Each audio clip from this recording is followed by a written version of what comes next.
listening to atoms, motion, and the void. I play checkers, or more accurately, Chesskers, with Sheriff Ray once a month.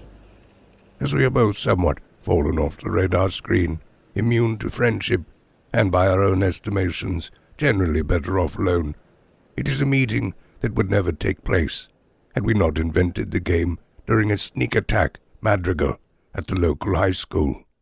To begin with, I had been seated in the turbulently bobbing bleachers, which both rolled out and against the wall on a sea of casters and shuddered with the movement of every audience member. I would never have, in the direct knowledge of this madrigal, condoned it for myself as the feature of my evening. But earlier that day I had been handed a free ticket and told that the performance itself was a thing of complete mystery. Had I seen the black bus driving through town? Not even the ticket distributor knew the first thing about the event, or who or what was inside the bus, only where it was to be held and when. The mystery turned out to be a visiting club of operatic and pointy-haired boys, who, though teenagers themselves, had composed their own vocal music. This rare delight was touring the land in a black-painted bus, distributing free and self-enhancing mystery tickets ahead of themselves. So I sat in the dimmed and swaying seats of the bleachers in the basketball court of the local high school and listened to the homemade songs of the Black Bus Boys, as they dubbed themselves. The first 3 songs barely reached my ears, and I wondered if the songs themselves were sub-audible, as to add a sheen of replacement mystery to the rather lackluster one that had been revealed. But then suddenly, in the 4th song, all the boys shot down on their knees, imploring the unlit Klieg lights in the rafters with a group scream of such damaging note that for my safety and the preservation of my future enjoyment of music, and to the ship's nausea of the bleachers, I shoved myself down to the floor and went out into the trophy hall and thence went on toward the cafeteria. As he was required to do at all after-school events, Sheriff Ray stood guard near the vending machines. "A game, sir," Ray said, in his drawling backroom way, one hand on his gun, the other on what looked like a counterbalancing brick on the far side of his utility belt. The sheriff is one of those laconic, old-time persons who, though yet young and frail, has a deep, cowboy-flavored voice that does the whole work of his being. He cannot be anyone's physical idea of a sheriff, yet he has come to be regarded as essential to the well-being of Lemon. He is the only man I know who has gained both the security of his job and the safety of his town through the smoky temper of his throat. It is a stick waving in the campfire sort of voice that strikes a sentinel chord. Trouble may be near, but as long as the sheriff's voice is stirring the flames, all may sleep soundly in the reflected warmth. While the sheriff is almost never completely serious, he is also ever indifferent to final results. So when he asked me if I wanted a game, I knew it was both a joke and a viable offer. On the cafeteria table behind him was a motley spillage of board games, which the students were permitted to play during their study halls. As I was still uneasy from the seasickness, and because there is pleasure maintaining a muffled contact with the thing one has narrowly escaped, be it a car accident or a boys' concert, I sat down. We sifted through the different boxes until we found a checkerboard, and then began to herd our checkers together from the pile of spinners and dice and fake money and other assorted tin and plastic gewgaws. What we assembled finally was a very poor facsimile of anything. We each had 7 or 8 checkers and 7 or 8 chess pieces. Our first game was meant to be outright checkers, with the salvaged chess pieces being lobotomized to the element of checker chips. But at some point, and this is a place of permanent disagreement between the sheriff and I, one of us, and I'm certain it was I, forgot that his large wooden queen was a stand-in for a simpleton checker, and swung it across the board to capture a knight. The other one of us, the sheriff in my reckoning, did not hesitate at all and brought his checker bishop into play, cutting off the retreat of the queen. Paralyzing the chess piece in a prison of checkers became the principal action of our new game. By the end of this first game, and with some easily found rules, we had invented Chesskers, which we like to say, or I do, is harder than chess, but easier than checkers, and twice as fun as both. In chess, one tries to position one's pieces in such a way that the king is essentially assassinated. In checkers, you simply hop around, half asleep, collecting the other player's unloved serfs in an anesthetic war of attrition, like boys collecting valueless stones at the river until saturated with boredom. In Chesskers, the object is to trap different pieces where they stand, to essentially paralyze your opponent until all his pieces are becalmed, at which point you must yell out, "Madrigal," as that is what Sheriff Ray said, loudly but not emphatically, when he defeated me that very first game, which victory, I should say, he co-signs as proof of his authorship of it, and which word he had in fact uttered separately to signal his need to return to duty as the pointy-haired boys had completed their mysterious performance. Now, if this were a game already in fashion, I have no doubt that Sheriff Ray and I would never come together for our monthly match-up. But not only was I heated for a second match, vaguely sad that I had lost the first-ever Chesskers contest the world had ever seen, but also because we had invented it, and wondered if our pleasure might be constant in future games, that we scheduled a second match-up at the station the following evening. This was several years ago, and our monthly tournament continues to this day. One of the developed delights is the moment of warmth that follows the completion of the game, where the victor is forced to call out, "Madrigal," which embarrassing cry then becomes a kind of victory for the loser. Even this element we find astonishing, that the game provides a victory to both parties, where the loser can lurk behind raised eyebrows and suggest that the game was lost on purpose so that the other had to shout out the feebly majestic word. But our game also persists, because we hope, perhaps as Professor Theremin did back in his time with his invented eponymous instrument, that our game will leap forward upon the public imagination, and that across the world will soon arrive the more regular shout of Madrigal, which word, I should say, is now our official game title.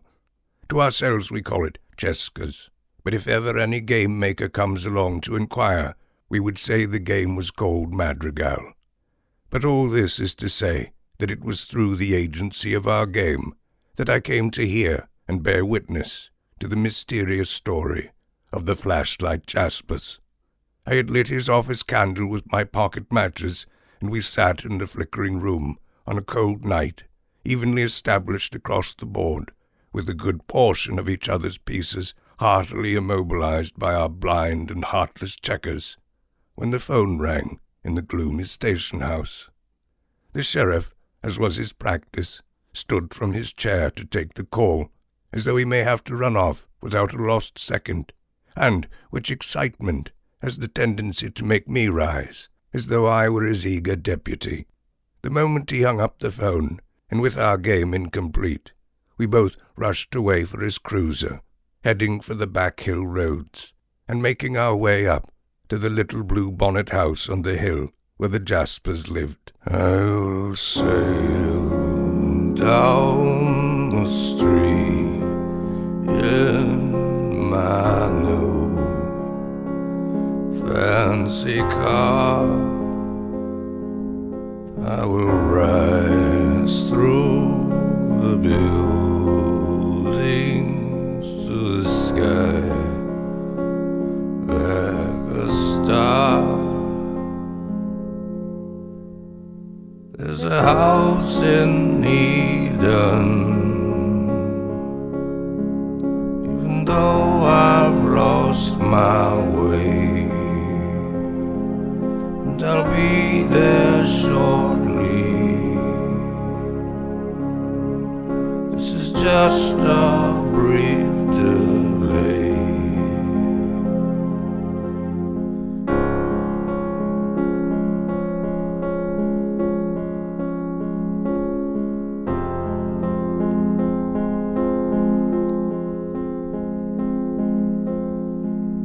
Roll down the window and breathe in the air. Blow out the candle and see it's not there. There's a house in Eden, and I think I'm on my way, and I'll be there shortly. This is just a brief delay. As we drove, the sheriff filled me in on his stock of specifically sheriff-style knowledge on the Flashlight Jaspers. 2 or 3 times a year, the sheriff told me, he received a hushed and urgent phone call from someone passing through town. It was always a stranger, never anyone from Lemon, as everyone in Lemon knows about the curious family on the hill. But the caller almost always says something like this: "There's a little blue house on a hill that's being robbed right now. There must be 4 or 5 of them ransacking the place." Such a caller will typically begin in increasing strain and agitation, as Sheriff Ray will have greeted their call to action with sighs and some ironic laughter. "So, what you're saying," Sheriff Ray would say, following his habit of repeating the accumulated information in what he calls the dog pile of facts. "So what you're saying is that you're from out of town, just passing through, stopped at the cafe and found it closed, proceeded east up Main Street, looking for even a vague possibility, your words, of a restaurant, when your husband gazed out the window and saw, across the Lemon Pond, a little blue house on a hill, with all 4 windows ablaze, with what appeared to be a number of lightsaber battles underway. Again, your words there, ma'am, the Star Wars words. But which lightsaber battles, upon closer inspection, because you stopped the car and stood on a snowbank, your husband and yourself, both with 20/20 vision, your husband a pilot, you with no prior history of glasses, soon clearly revealed itself to be not the fallout of a Jedi encounter, but instead the even more alarming situation of a house robbery in progress. That you were witnessing the strobing effect of many, many flashlights shining around in the different rooms. A 211, ma'am, is what I'd call it in police code, if there was anyone else to call it too. But I'm all there is here in Lemon, and to answer your earlier question, I am my own supervisor." After a moment, and usually following remarks from the caller that the sheriff was not meeting the peril of the 211 with any degree of law enforcement, that his indifference was an impertinence that could not be tolerated, Sheriff Ray would say, sometimes simply to get off the phone, "No need to worry, ma'am. That's just the Flashlight Jaspers, and they're doing just fine." If the caller were particularly aggressive or insulting, as I say, he might hang up there. But if they were kindly and worried, and permitted him the leeway to consider the 211 in the casual mood and manner that he preferred, he might go on to describe how there are 3 distinct sets of Jaspers living in Lemon: the Valley Jaspers, the Old Jaspers, and the Flashlight Jaspers, all of whom are aptly named. The one family living in the valley, the one couple being quite old, and the Flashlight Jaspers being heavy users of flashlights. The general understanding in town is that the Jaspers began to use flashlights at night to negotiate their home when, 20 years earlier, half a forest had fallen over their power lines during a storm and sheared them from the grid. Those who like the Jaspers tend to believe that they thereupon made a stand of sorts against the electrical inklings of the modern world, and those who do not like to say that Vernon Jasper had refused to clear his property of the requested amount of trees, as was his responsibility in the contract with the power company, in order to restore the power. Regardless, a stubborn feud of some kind commenced, in which nothing happened except the trees grew, and the Blue House Jaspers became the Flashlight Jaspers. Often, the sheriff is forced by the concerns of his caller to lament the fact that yes, it was possibly sad that the 3 Jasper girls didn't have indoor plumbing and could never watch television or have their fingers on the world and the world in their eyes in the form of the internet, as was the modern tabernacle, but who really knew what was the best route forward. The girls seemed happy, if underdressed, and there wasn't anything illegal about it besides. But most interesting to note to such callers, who make it as far as that, and a fact that will sometimes cause them, if they have the time, to find a nearby hotel, or to return at some point in the future, the sheriff might tell them that the Flashlight Jaspers run their own museum. You can visit every Friday and Saturday night from 4 to 8, and it costs $5 per person, he will inform them. But fair warning, arrive early and bring cash. $30 is the amount of money they spend on batteries per week, and $30 is all they care to collect, so only 6 people ever get in. For $5 you get a flashlight and can freely roam about the dark house as long as you like until 8, watching them make dinner, do what they do, fetch water from the well, visit the outhouse, all with Mrs. Jasper serving as a fairly quiet and unobtrusive docent. The Jaspers are considered by some to be entrepreneurial pioneers, and by others to be frauds. Television glow light has been spotted spoiling on their walls. Toilets have also been heard flushing inside the house. Some reconnaissance missions during the open hours of the museum by overly zealous local citizens, who secretly tour the house in the guise of tourists looking for signs of toilets and televisions, have so far proved fruitless. Another point that is generally conceded and lends some credence to the claims of fraud. In the middle of the cold winter, no smoke issues from the Jasper chimney, or, I should say, rare smoke, as the vernacular has arranged itself in such discussions. And yet the family will be seen in the cinema of flashlight windows, going around their rooms, half naked. Many people like to say this, that the Flashlight Jaspers go around half naked, but really it's more accurately a kind of unstateliness. Vernon Jasper wears enormous tennis shorts inside the house and a kind of puffy vest. The girls and Mrs. Jasper all wear handmade shifts, garments made from sheets or tablecloths, folded in half and stitched shut and then cut for the entrance of a human body.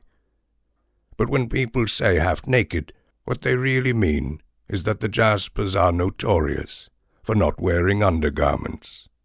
There is no official proof of this. Again, it is pure speculation, based, I think, in large part by the fact that the dirty-footed Jaspers rarely wear shoes and never socks, and that a kind of transitive appraisal arrives, an insinuation of nothingness that, while not necessarily true, feels most naturally likely. If they don't wear shoes or socks, and their dresses are tablecloths, and Mr. Jasper wears no shirt beneath his puffy vest, certainly there is very little to indicate or suggest that such a family should dress in any way beneath themselves. I have often seen the Jasper girls at the edge of town, huddling like mildly tame deer, curious for headlights, at the intersection of the paved road and the long and rutted Jasper driveway, where they hold up a sign on Friday afternoons advertising the Flashlight Jasper Museum, which roadside activism is considered lascivious and vaguely pornographic, as though the girls were the leggy sideshow invitation to a potential brothel in the muddy woods. As it turned out, however, on our particular night, in the middle of our game, it had not been a breathless tourist calling to report flashlights in the house. In fact, the sheriff had received a call from the Allnuts, who live in a half-completed, falling-apart home about 200 yards down the hill from the Jaspers. I don't know exactly what Mr. Allnut said, but Sheriff Ray grew more alarmed than I have ever seen him, even at the ambiguous prospect of winning a game of Chesskers, as more than anything he likes to win, and less than anything else he dislikes having to call out Madrigal. But he finally said heavily and shakingly, and with great worry, "So no flashlights for 2 hours, and you can't get Vernon on the can. We'll take a drive up there." It was likely not protocol that I be brought along on this official investigation, but perhaps because our game was incomplete, or because I was standing in my deputized manner, or even because the mood of the adventure seemed outside the framework of the typical law or the work of a sheriff, he included me without any consultation, and I went without any wonder.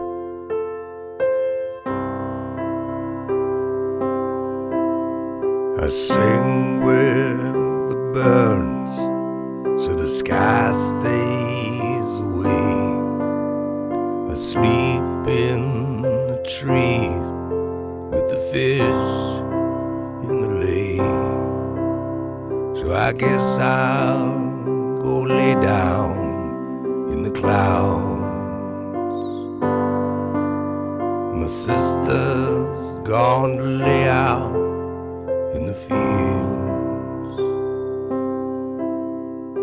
We always lay down in the ground, looking for the lost and found, that we lost and found.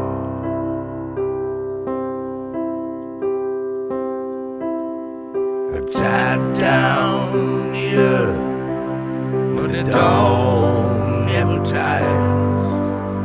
I shut down the stores, but these folks won't retire. So we all go lay out on the ground, looking for the lost and found, that we lost and found.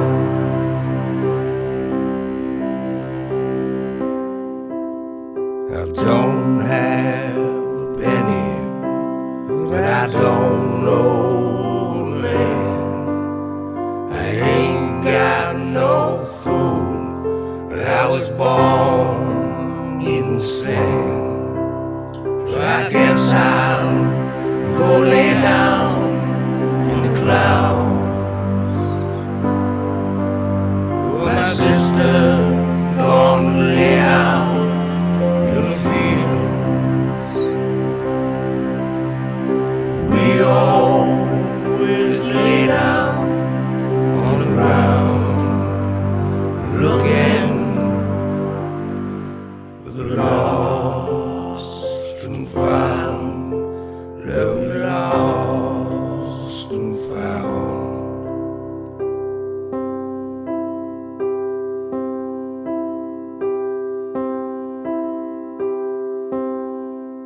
As we arrived in the yard, our gaze wandered slowly over the dark face of the house. There was no moon, but a cloudy appeal in the sky, and the sudden wind whips promised the arrival of a storm. I noticed the sheriff overly fidgeting at his utility belt. He didn't seem to want to look at it, so keen was he to observe the gloomy windows. But finally he relented and sighed. "Forgot my flashlight," he said. "There should be plenty inside," I guessed. You ever been in there?" he asked pointedly.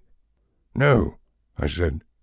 "It's a maze of emptiness," he said, and strode forward. Part of the Jaspers' Luddism included a lack of locks. I had heard that they had no keys or locks of any kind on their doors, but this was not exaggerated enough, as there was not even a knob on the front door, and it pushed open as faintly and silently as a curtain. The sheriff called out for Vernon and Mrs. Jasper, and then after a moment asked if anyone was home. We stood in the darkness of what I imagined was the kitchen, from a light sound of dripping. My first discovery was what seemed to be a series of towels covering the floor. I kicked at these and lifted up a heavy ball of cloth. The sheriff reached through the darkness and touched this clue, and then said simply, "That's their bed. They sleep on the floor, on a sheet or two and whatever else." I at first thought I might perhaps remake their bed of floor sheets, but then both the sheriff and I froze, as the tiniest insect of a voice could be heard buzzing on the far side of the room. I heard the soft clacket of the sheriff drawing his pistol from its holster. He pushed at me as a way of telling me to stay where I was, but nevertheless I crept along behind him, dragging the Jaspers' soft bed with me.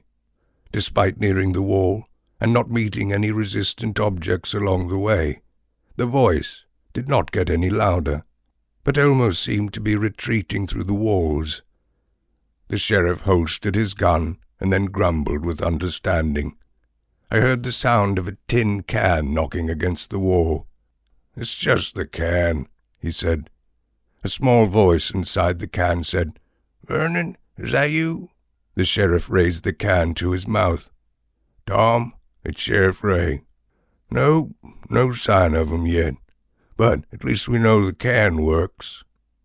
The can, as it turned out, was a kind of primitively advanced telephone system that consisted of a special kind of sound-conducting wire and 2 tin cans, one hanging from the Jasper wall and another installed a few hundred yards away at the Allnuts. After a few moments of conversation, the sheriff released the can to bang sloppily against the wall. He turned to me and said, "I'm going to run down to the Allnuts and grab their flashlight and be back in 10 minutes.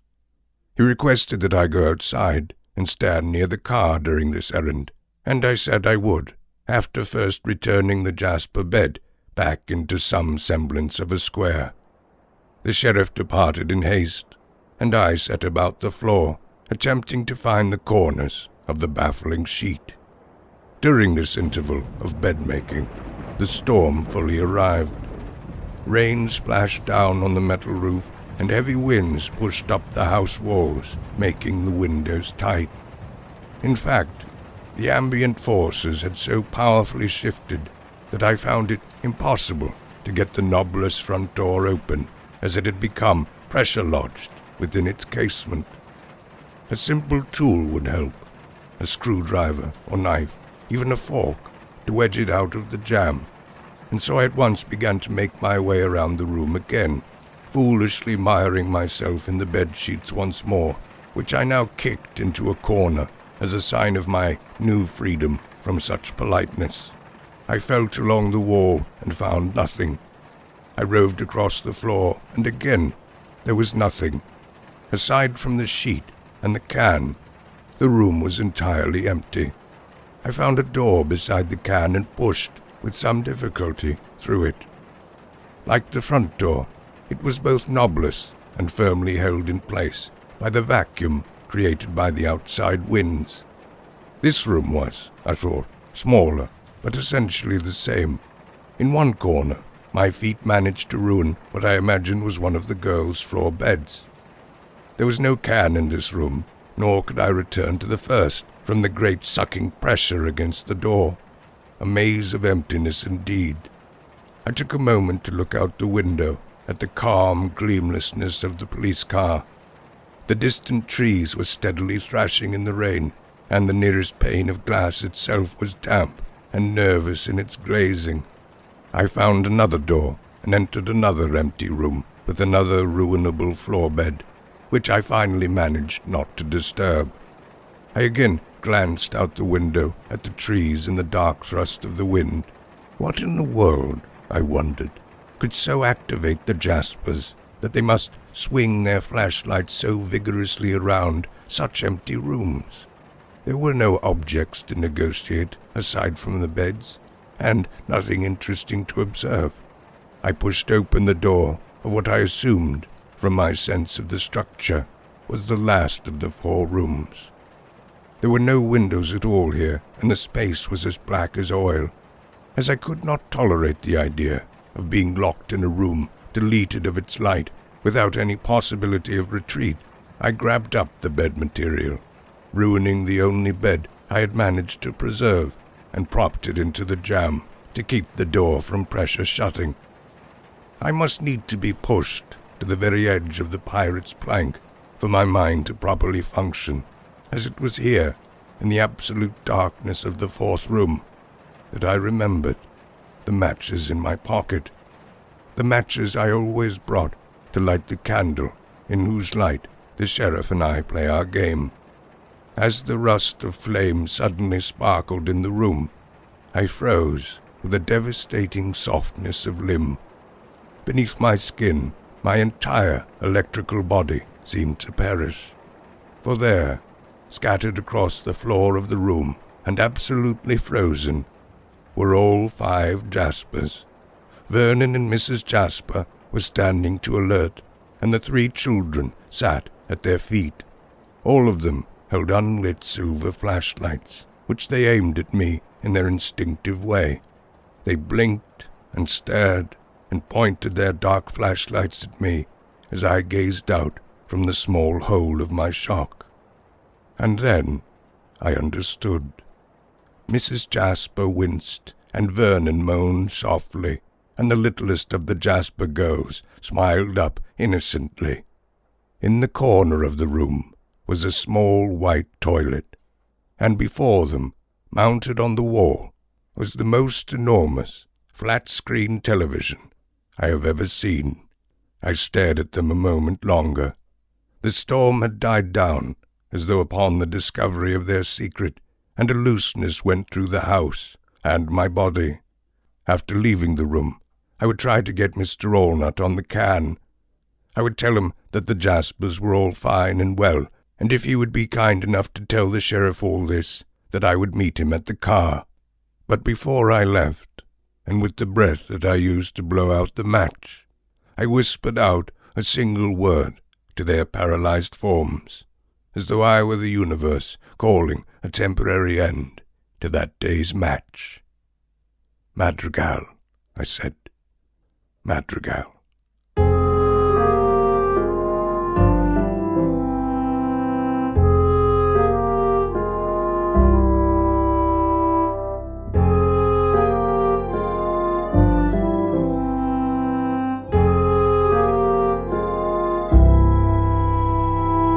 Soften steel girder finely bends, the backbone of the city till the end. Like bluebells on mountainside, smoke on the sea, the sidewalks and diaries won't set you free. These are the fingerprints of the falling down. How your shadow turns you upside down.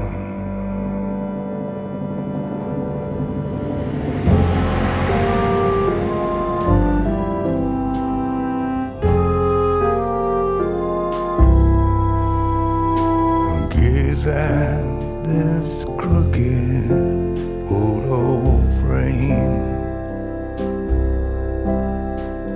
glass cracked and hung in broken shame. So come take me home again.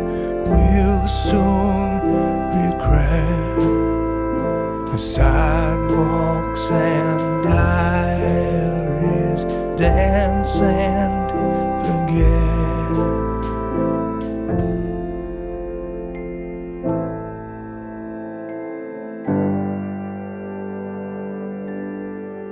These are the fingerprints of the falling down.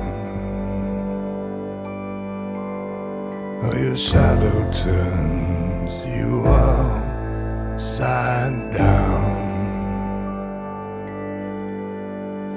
What's all of it but failure crowned? Gloria, I'm starting to see the sky. Gloria, I'm starting to see the sky. Gloria, I'm starting to see the sky. Gloria, I'm starting to see the sky. Gloria, I'm starting to see the sky.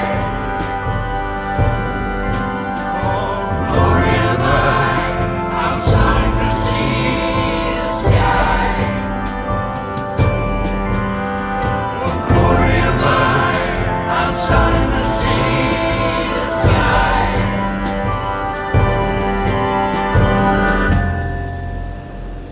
You've been listening to Atoms, Motion, and the Void